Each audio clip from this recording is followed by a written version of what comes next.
Hello there, Brew Crew, and welcome back to part 2 of my A to Z series of videos. This was a challenge that was sent to me by the wonderful channel Frenchie Plays Games. If you're not already following him, go check out his channel. He's doing some great things over there. I'll put a link to his channel in the description down below. Today, we're going to be kicking things off with the letter G. My letter G game is Glenmore 2 Chronicles. And if I didn't own and play Glenmore 2, then it likely would have been the original Glenmore. I really enjoy both, although I like what they added in with the newest version, and all of the different Chronicles keep this game fresh. It's great, too, that you can choose based on the different difficulty levels for each Chronicle and what they'll add to the base game.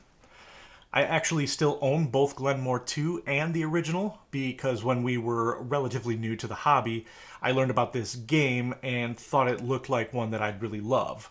It was just very hard to get here in the United States because it was so out of print. So my very awesome wife ordered a copy from Germany without my knowledge and gave it to me as a gift.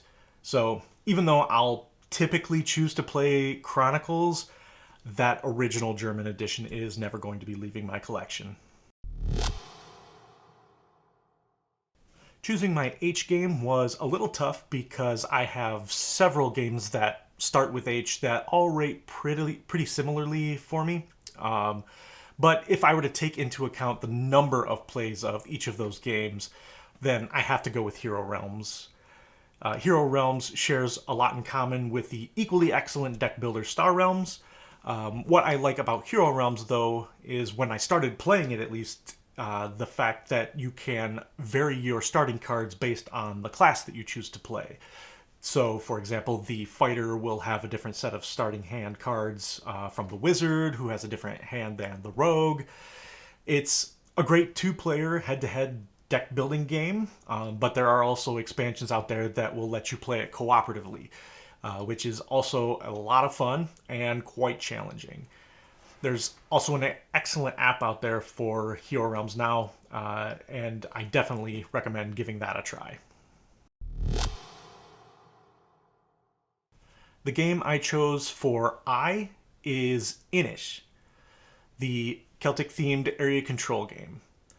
I like pretty much all of the entries into the Matagot trilogy of area control games, and each one feels quite different from the other. Inis, to me, has a very chess-like feel. You're going to be drafting cards to determine your actions for the round, but you always need to be thinking a few steps ahead to be able to set yourself up or to be able to counter your opponent's move. Otherwise, you may have no way to react when they tell you that they're going to win in the next turn unless you can stop them. The game can tend to go a little bit long if you're playing with a group of evenly matched players, but the expansion does help with that. I think if you enjoy the area control genre, then Inis is one that you should definitely check out, and you may need to give it more than one play. My favorite J game has got to be Jaipur. This little two-player game has been in rotation at our house since our earliest days in the gaming hobby. Jaipur is a set collection hand management game where you're going to be trading goods in to score points. You have to be careful, though, because timing is everything in this game. Empty the market at the wrong time, and you could end up giving your opponent exactly what they need. That's why it always pays to have camels. Camel cards don't count towards your card hand limit and can be swapped for goods cards in the market. This is probably the most played two-player only game that we own. We still own the old version, but there is a new version out there now with beautiful Vincent Dutrait artwork. So check out Jaipur if you're looking for a great two-player card game.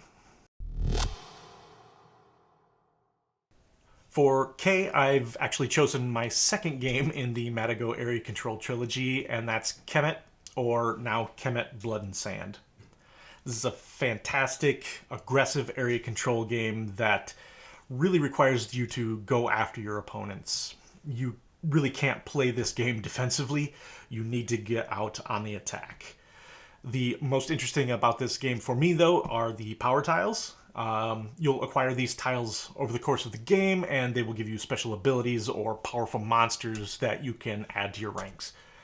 Everyone will start out very similar, but by the end of the game, each player will have a very different strategy based on the tiles that they have. I love games that let me develop over time, so that's my letter K game, Kemet. My letter L game is Las Vegas. This easy-to-teach dice game is great to break out with new gamers or in social situations where you may not want to commit all of your brain power to a heavy game. In this game, players roll dice and then choose all of the dice of the same number to place on one of the casinos. Whoever has the most dice at the casino at the end of the round will get the biggest jackpot at that casino.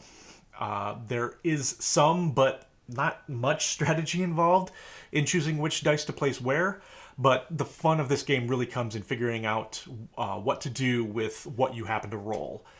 The great thing is that ties will cancel each other out, so if two players end up tied with the most dice at the end of the round, the jackpot will actually go to the untied player with the most dice. This leads to some exciting and intense moments as you try to battle out for control because no location ever really feels safe. It's a great game. Definitely check it out. Las Vegas. The M game that I've chosen gets us back into heavy game territory, and that's Maracaibo. This game mixes the action track mechanism from Great Western Trail with card play that really allows players to develop their strategy. You'll also be unlocking abilities on your ship as you play for even more diversification.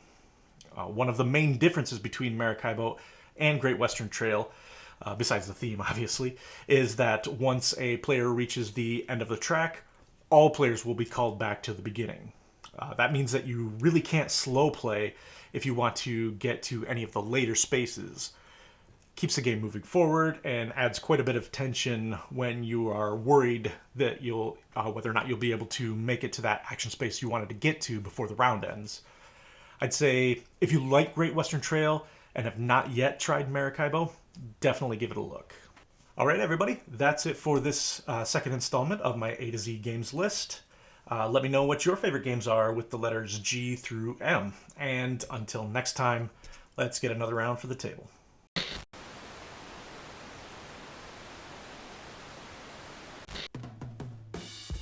Hey everybody, don't forget to like and comment on this video. If you found value in this video at all, it would mean a lot to us if you consider subscribing to the channel as well. Don't forget to click the notification button so you'll know when we put out a new video. Cheers!